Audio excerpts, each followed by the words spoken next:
Hello and welcome to Tech Edge. I usually seem to check out expensive specialist equipment, and I'm sure I'll have more of that in the future, but today I'm going to look at something cheap and practical.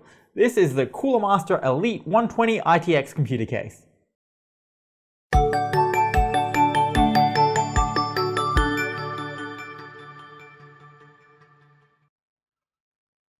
So looks-wise, the Elite 120 is neither jaw-droppingly good-looking or hideously ugly.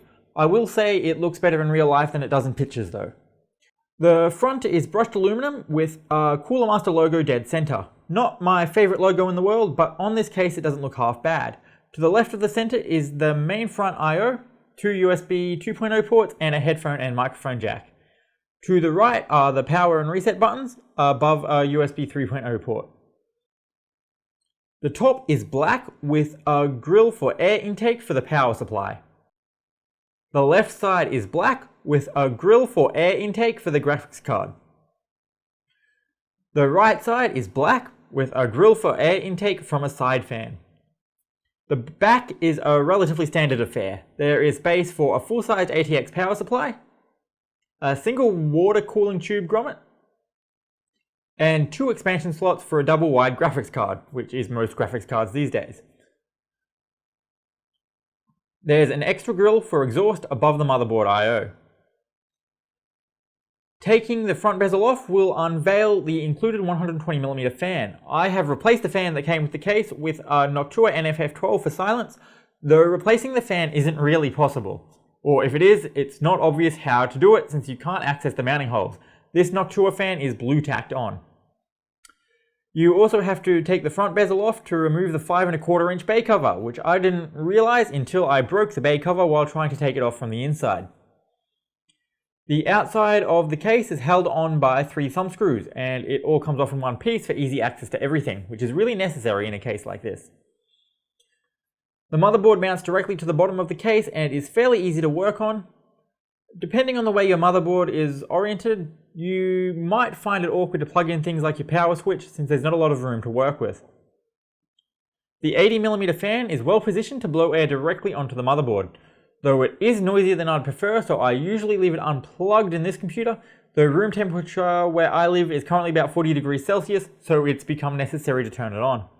The airflow design of this case is really quite good. Even though I wish it was easier to replace the front fan, it does a very decent job of keeping this computer cool. Though granted, this computer right here doesn't do any serious work. There is a room for a full-sized graphics card, which is really great for a case this cheap. You can build a full-featured gaming PC in here if you wanted. You just have to maneuver cables, which can be a little bit messy, but it's not really the case's fault. It's just a limitation of the small form factor. There's actually more thought given to cable management than a lot of other cases at a higher price point. Apart from being a relatively roomy case for this form factor, there are grooves to run cables and tie down points, as well as room to stuff excess cables below the hard drives. There is a 5¼ inch bay up front, which is why I bought the case really. If you are one of the few people who still need an optical drive or something, then this is one of the very few small form factor cases that has a full-size drive bay. Though I actually wish it was replaced by a 3½ inch bay since I'm just using it for a card reader. But actually I wish ITX case builders would just include an SD card slot in the front I/O. The PSU goes above the motherboard and obstructs most of it, which is again largely a form factor limitation made a little worse by the fact that the Elite 120 takes full-sized ATX power supplies. But this is largely a positive, I think. It means you can use any PC power supply without issue and don't have to pay a price premium for small form factor PSUs.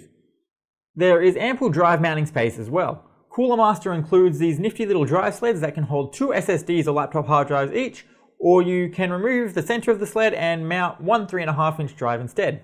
Then you just slide the sled in and it clips into place. No need for screws. This is actually a really good value add. I did not expect it in a case that's so ridiculously cheap. This was literally the cheapest case on the market in Australia when I bought it a year ago, and I actually stole all of the drive sleds from this case and used it in my own personal computer. It's generally very pleasant to build in. Apart from the difficult front fan replacement and the hard to remove 5¼ inch bay cover, the only issues are really mild annoyances. Things like trying to keep cables out of the way and fiddling around trying to get front panel headers connected. It can also be a bit annoying getting the PSU out of the way if you ever have to come back and work on the motherboard. The case is lightweight and can be easily tucked under an arm for if you want to take it to a LAN party or around to a mate's place. So to conclude, the Cooler Master Elite 120 is a fantastic bang for the buck case.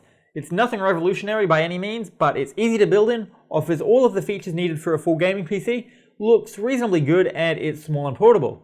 It includes a 5¼ inch bay, which most ITX cases don't, and it allows support for full-sized ATX power supplies, which most ITX cases don't, and that can also help in keeping overall build costs down.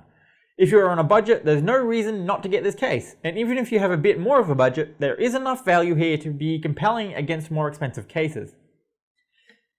Thanks for watching Tech Dredge. Like and subscribe to see more. I get a video out every week, and I've got some really cool ones coming up. Have a good one, and I'll see you next week.